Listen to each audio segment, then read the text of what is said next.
So we're on chapter 25, and in the midst of World War II, we're going to be talking about Sir Winston Churchill. There's a little biography on him, and I think it's very important that we know something about him, since he was the head of and British Prime Minister during World War II, and how he encouraged the people to keep going and not surrender to Germany, not surrender to the Nazis.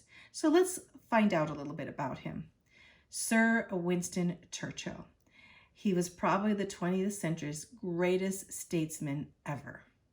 In 1895, he had a career in the military as an officer in Queen Victoria's cavalry. And he also served through the cavalry in many exotic lands, like he went to Cuba, which was in the West, India, Egypt. He traveled to South Africa as a news correspondent during the Boer War in South Africa, as England during that time fought that war. And he returned to England in 1900 and entered politics, and he was elected to the Parliament. He was the first Lord of Admiralty and Chancellor of England. He wrote some books on his adventures and biographies of his distinguished relatives. So I think it was his uncle that was the Duke of Marlborough. So very famous. So he had some famous family, let's just say that. So he opposed and warned of the threat of Nazi Germany and communist Russia. He basically said that Hitler and Stalin were tyrants and monsters, and that England needed to be aware of them. At that time, England, under Chamberlain, the prime minister, had alliances with them and didn't think they were a threat. Well, later on, we'll find out. He said, of all the tyrannies in history, the Bolshevik tyranny is the worst, the most destructive, and most degrading. The communist takeover of communist Russia into the Soviet Union, turning to the Soviet Union. He found that, between Lenin and Stalin, there were millions of people, up to 15 or 20 million people that were put to death, and that they were sending into concentration camps. So he warned England, although England was not really listening to him wholeheartedly. They called him, a warmonger. Let's go on and find out. In fact, the British press refused to listen to Churchill and derided him for his warnings and said he was that warmonger. That's what the press was saying.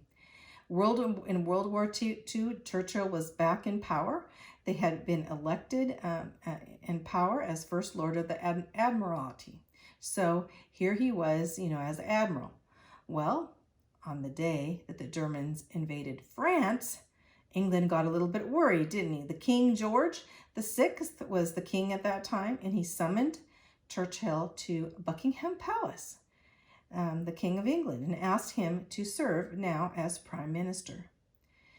At that time then, France fell, and England stood alone against the fury of the Nazi Germany. So Churchill was Prime Minister at one of the worst times of history that England has ever experienced.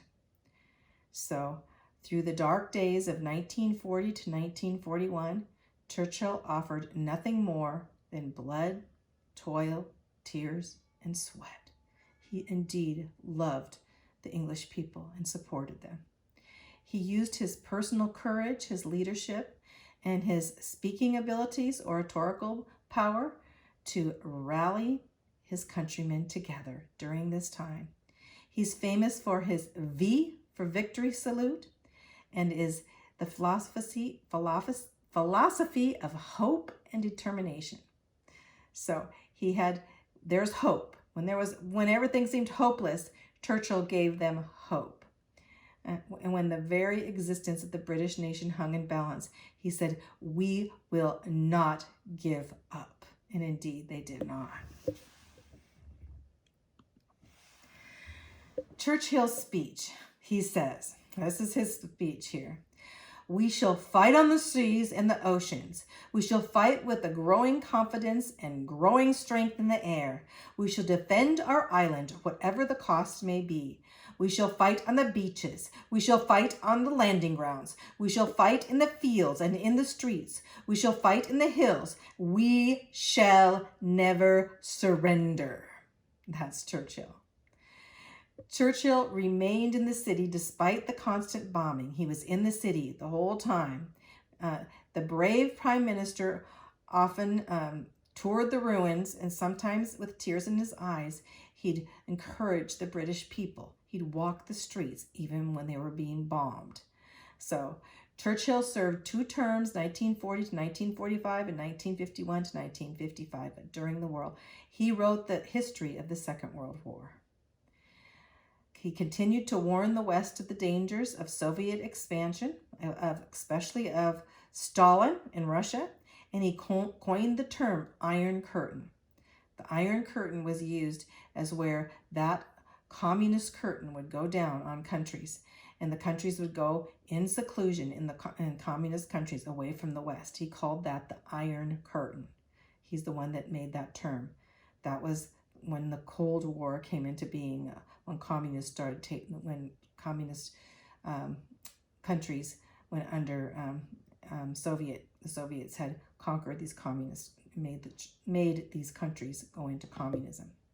In 1955, he completed his last literary work, The History of the English-Speaking Peoples. So he was a historian. And even his mother, she was American, and she had been given honor in the United States at the age of 90 in 1963. So a wonderful English family, a wonderful leader, one of the greatest politicians, one of the greatest spokesmen, one of the greatest encouragers in all of history is Sir Churchill, Sir Winston Churchill. Okay, that's our little video on Churchill.